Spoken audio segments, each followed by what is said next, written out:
Era el Superman del mundo, hasta que lo encontraron muerto desnudo y con un disparo en la cabeza. Lo catalogaron como suicidio, pero confesiones ocultas, fallos forenses y los secretos más oscuros de Hollywood apuntan ahora a algo siniestro. Quédate con nosotros porque lo que realmente le pasó a George Reeves lo cambia todo. Entremos en materia. ¿Cómo Hollywood construyó y destruyó a George Reeves? George Reeves nació como George Keffer Brewer en 1914 en Wooltock, Iowa. Tras la separación de sus padres, se mudó con su madre a Pasadena, California. En la escuela destacó no solo por su estatura, sino también por su talento.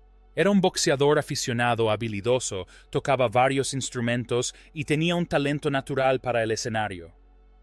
Este último don lo llevó al Pasadena Playhouse, donde un director de casting de Hollywood lo descubrió. A finales de la década de 1930, Reeves firmó con Warner Brothers y obtuvo su primer gran papel con una pequeña participación en Lo que el viento se llevó. Era alto, guapo y tenía el atractivo que los estudios adoraban en aquel entonces. Su carrera parecía despegar, pero la Segunda Guerra Mundial lo cambió todo. Reeves se unió a la Fuerza Aérea del Ejército y pasó los siguientes años alejado de Hollywood. Cuando regresó a Hollywood ya se había fijado en caras nuevas. Tras la guerra a Reeves le costó encontrar papeles protagonistas.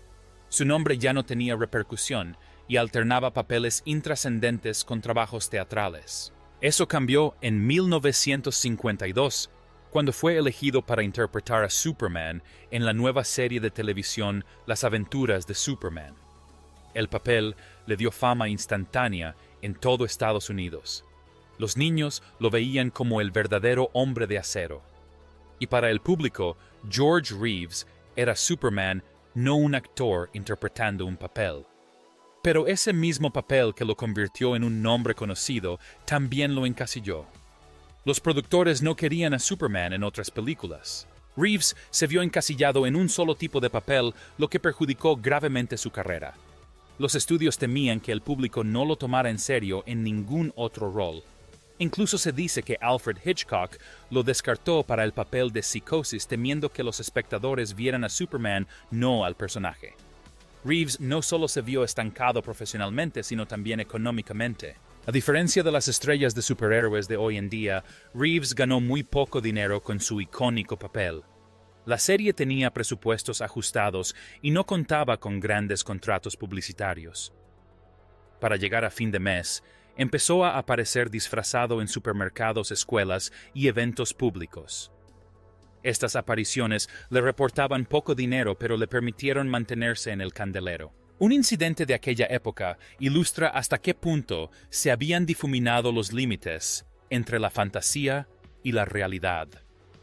En un evento en directo, un niño, según se cuenta, llevó una pistola cargada con la esperanza de comprobar si Superman era realmente a prueba de balas. Reeves con calma lo tranquilizó, explicándole que las balas rebotarían e hirieron a otros, sea cierta o no la historia. Revela hasta qué punto el público creía en Superman y lo peligroso que se había vuelto para el hombre tras el traje. En la intimidad, George se estaba desmoronando. Empezó a beber con más frecuencia, intentando sobrellevar el creciente estrés y la decepción. Sonreía ante las cámaras, pero su vida privada contaba otra historia. Sus amigos notaron un cambio. Parecía distante, enfadado y cansado.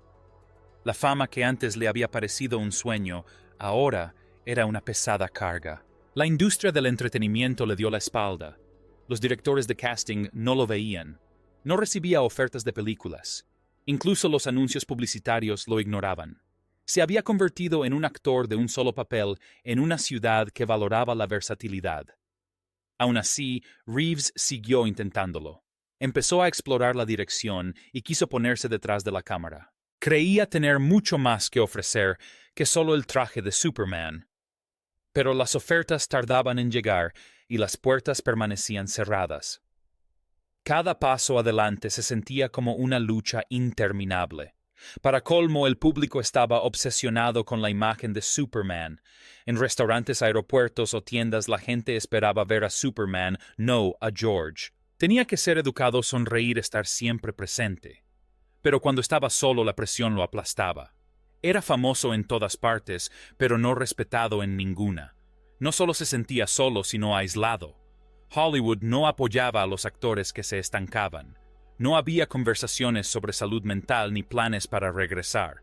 O estabas dentro o estabas fuera. Reeves estaba siendo relegado poco a poco, y todos, incluido George, lo sabían.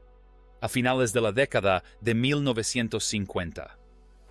George se había convertido en un símbolo tanto de éxito como de fracaso.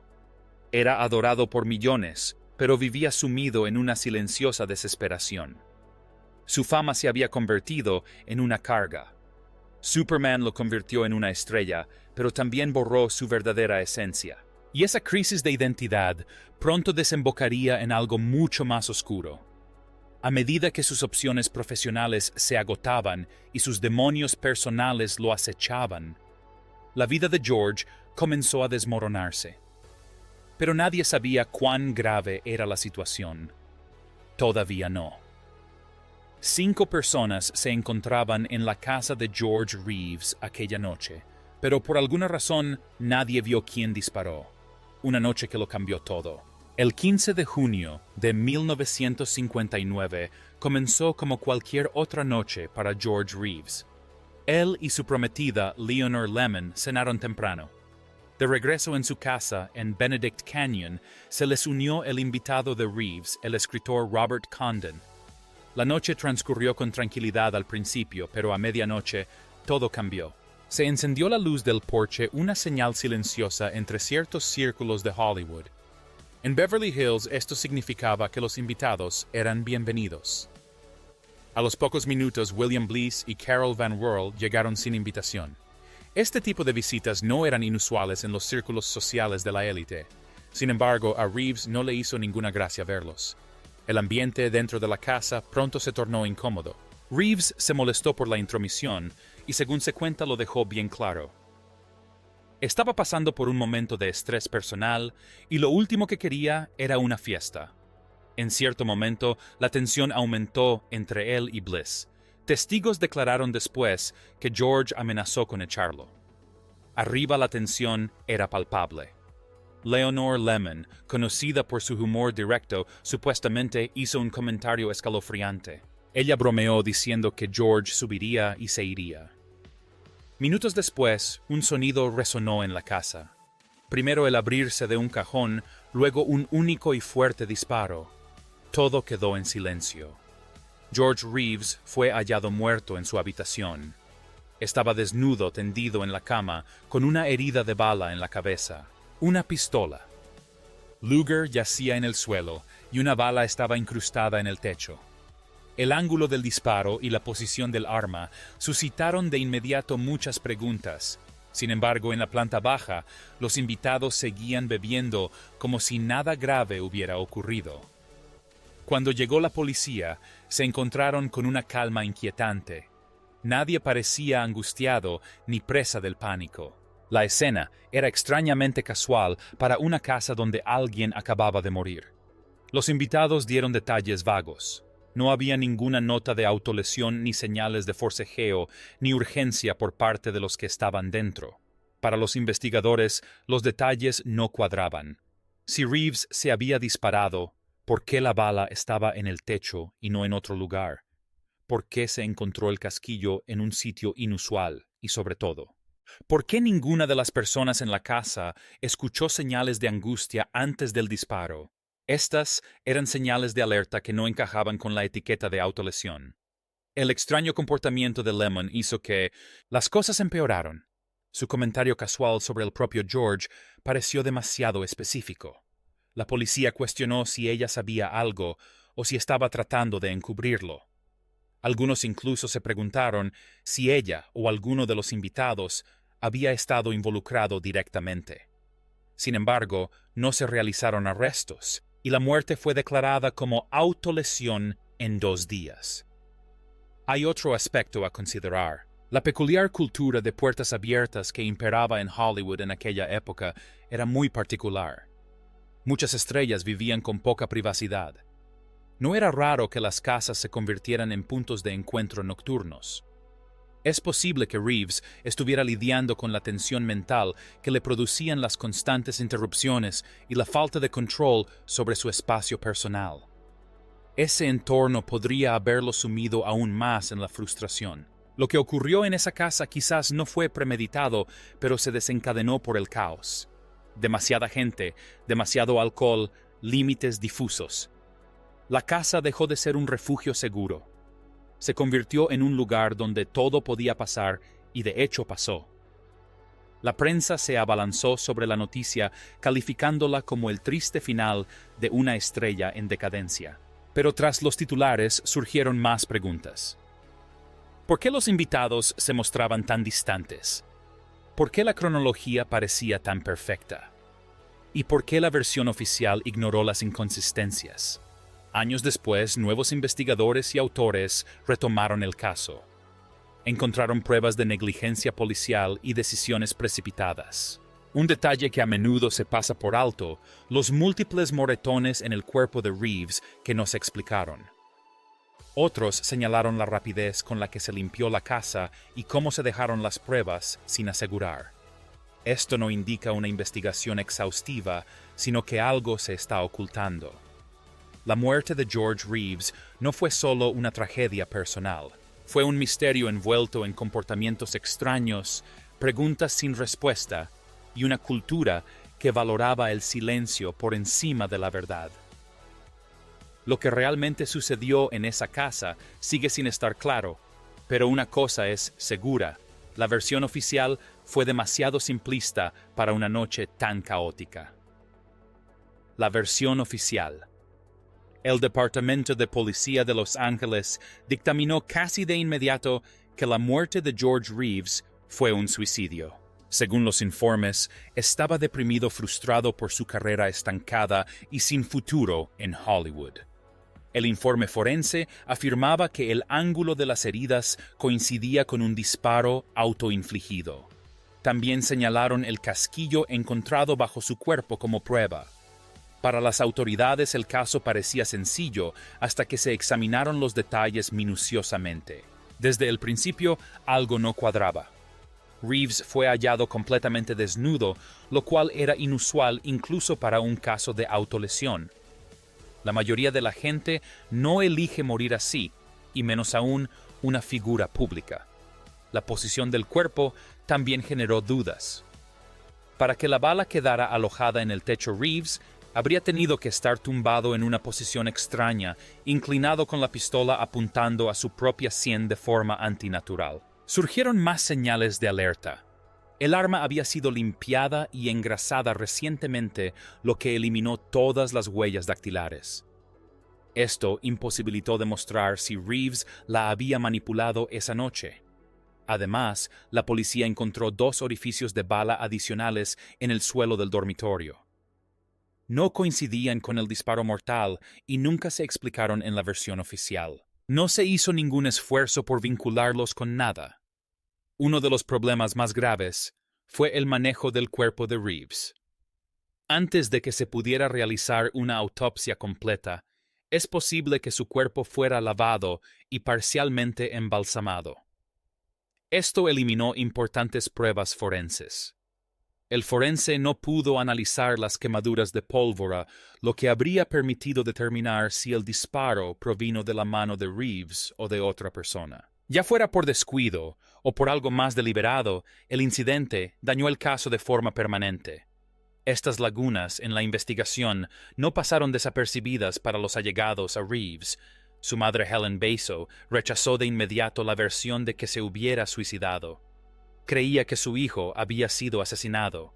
Helen contrató investigadores privados con la esperanza de que encontraran respuestas que la policía había ignorado. Pero cada vez que planteaban las preguntas difíciles, se les cerraban las puertas.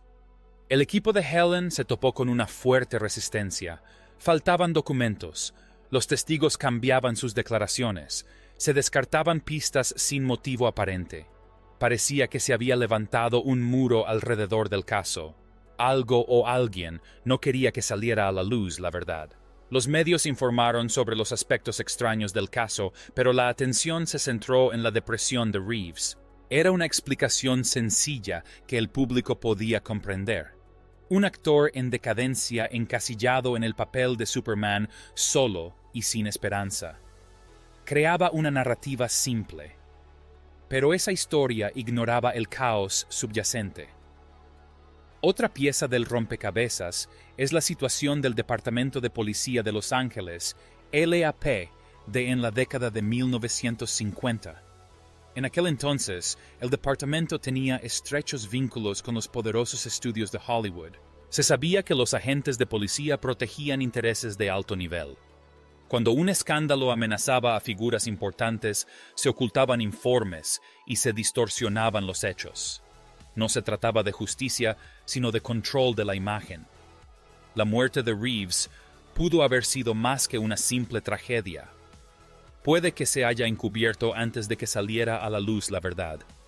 Si alguien importante estaba involucrado, ya fuera un ejecutivo de un estudio, un asociado vinculado a la mafia, o incluso alguien cercano a Reeves. Entonces existía un motivo para desviar el caso de la investigación del asesinato. En ese contexto, la sentencia apresurada y la falta de un manejo adecuado de las pruebas cobran más sentido. Esta teoría también coincide con lo que muchos en Hollywood susurraban a puerta cerrada. Algunos creían que la policía no había cometido un error grave en el caso, sino que lo había borrado.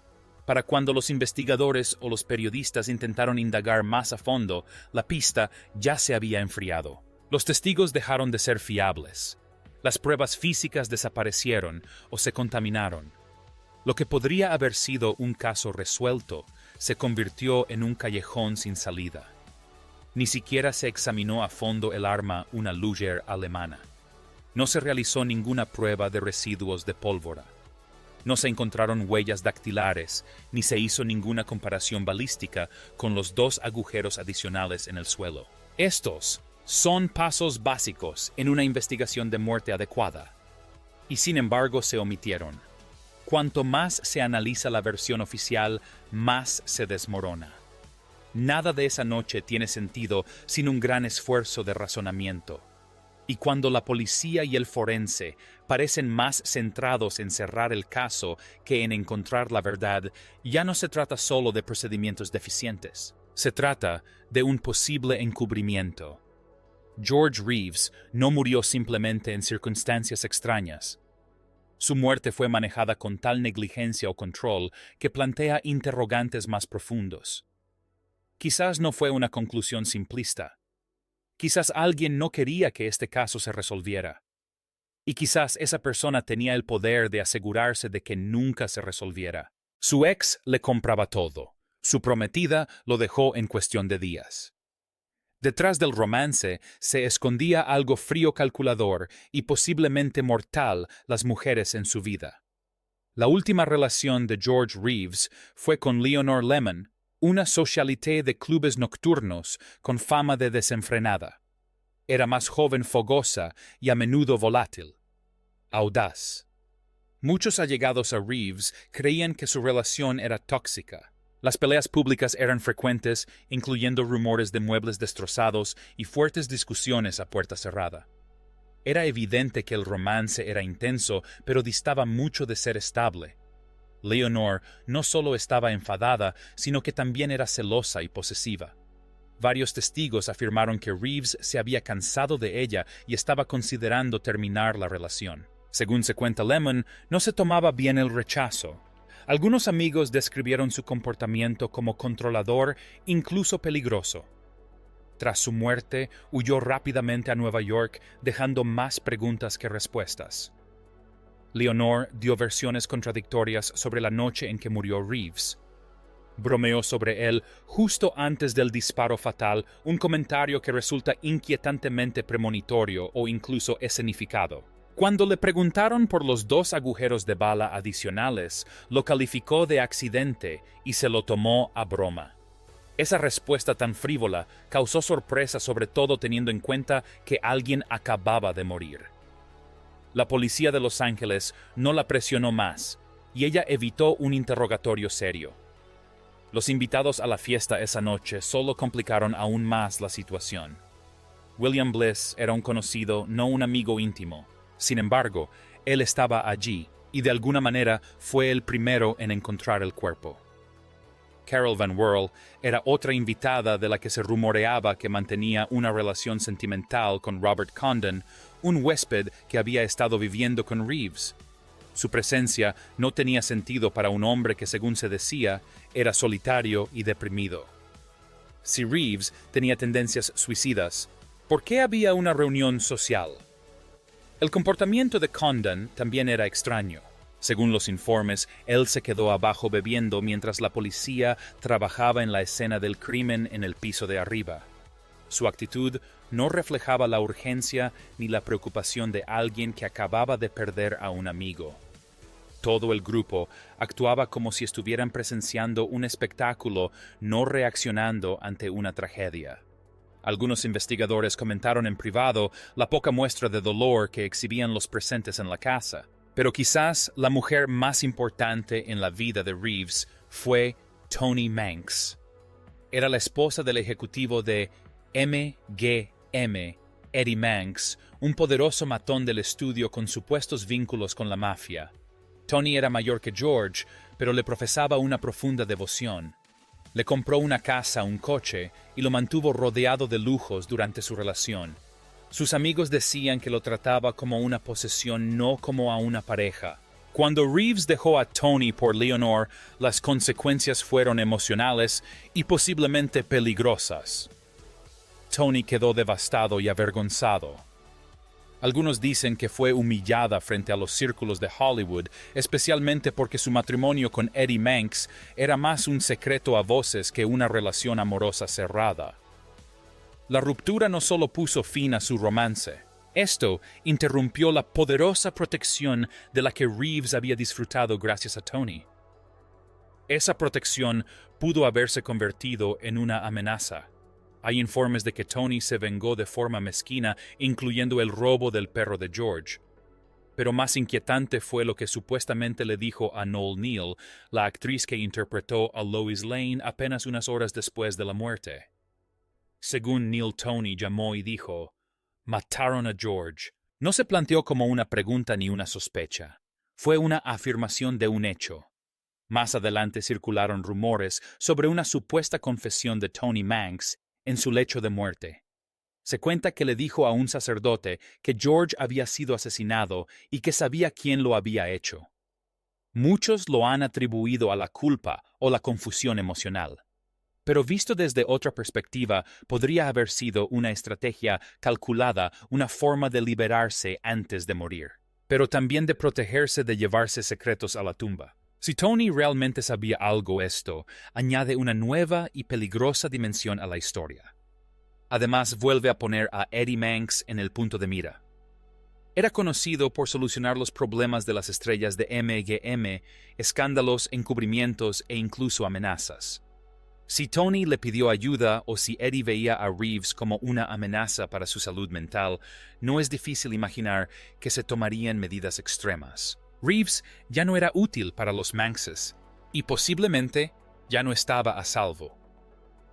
Nadie relacionado con la vida de Reeves en aquel momento se comportó con normalidad tras lo sucedido.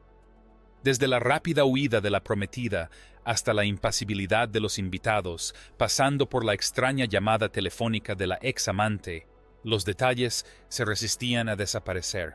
Todos tenían algo que ocultar, o al menos algo de lo que no querían hablar. George Reeves no solo estaba rodeado de caos, estaba rodeado de gente con motivos, oportunidades y secretos.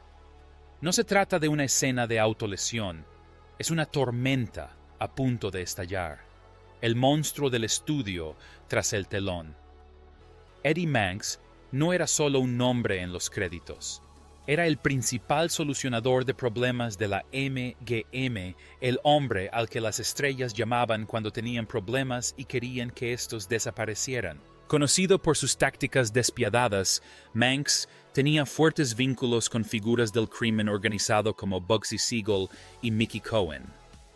Su trabajo consistía en proteger la imagen del estudio a toda costa, lo que incluía sobornos, amenazas y encubrimientos. Algunos creían que incluso orquestaba accidentes fatales cuando un escándalo amenazaba con hacerse público. A lo largo de los años, Manx estuvo vinculado a sucesos sospechosos desde abortos forzados hasta muertes inexplicables. No se trataba de rumores susurrados por extraños, sino de afirmaciones de personas dentro del sector. Manx ejercía un poder silencioso y sus conexiones con la mafia le permitían hacer que cualquier cosa pareciera un accidente. Su influencia llegaba hasta comisarías, hospitales e incluso funerarias. Si había que ocultar un secreto, Manx tenía a alguien que lo hiciera. Su matrimonio con Tony Manx era inusual para los estándares de la década de 1950. Ambos tenían lo que muchos describían como un matrimonio abierto, y la larga relación extramatrimonial de Tony con George Reeves parecía contar con el apoyo incondicional de Eddie. Incluso los acompañaba en sus vacaciones, dando la impresión de ser un tercero en discordia tolerante y amigable. Pero en el fondo la tolerancia de Eddie pudo haber sido más estratégica que sincera. Cuando Reeves rompió con Tony y empezó una relación con Leonor Lemon, ese acuerdo se volvió repentinamente inestable. Lo que siguió fue una serie de sucesos extraños que no parecían casuales. Semanas antes de la muerte de Reeves, se vio involucrado en un sospechoso accidente automovilístico. El líquido de frenos del vehículo había sido vaciado, lo que hacía que el choque pareciera más un sabotaje que un accidente. Reeves fue hospitalizado con heridas. Nadie fue responsabilizado, y la coincidencia de fechas con su muerte fue demasiado cercana a la muerte. Algunos investigadores creen que el choque fue una advertencia, una señal para dejar de hablar, de seguir adelante y de causar problemas. Pero Reeves no bajó el ritmo. Intentaba reconstruir su carrera, romper lazos con Tony y comenzar una nueva etapa en su vida. Ese impulso por la independencia pudo haber sido visto como una amenaza por quienes no querían su libertad. Luego está la teoría sobre el arma utilizada en la muerte de Reeves. Los informes oficiales afirman que era su propia arma, pero los detalles no cuadran. El arma estaba recién engrasada, lo que eliminó cualquier huella dactilar. Es un comportamiento extraño para alguien a punto de autolesionarse. Tampoco había señales claras de que alguien hubiera entrado a la fuerza en la casa. Pero, ¿y si el asesino no tuvo que forzar la entrada? Aquí es donde la historia se torna más oscura. Algunos creen ahora que William Bliss, el invitado a la fiesta que encontró el cuerpo, podría haber sido algo más que un simple testigo. Nadie vio entrar ni salir a nadie más, pero la casa era grande y estaba llena de gente esa noche. Las puertas estaban sin llave, las luces encendidas, y Reeves ya estaba irritado por la inesperada reunión. Bastarían unos minutos de confusión, el tiempo justo para llevar a cabo un asesinato discreto y selectivo. Si alguien como Eddie Manx quería que el trabajo saliera bien hecho, tenía los medios y la red de contactos para que pareciera un suicidio sin complicaciones. Lo más preocupante es la rapidez con que se cerró la investigación. La policía aceptó la teoría de la autolesión sin interrogar exhaustivamente a todos ni investigar las claras señales de alerta. Esta resolución precipitada sugiere la influencia de alguien poderoso.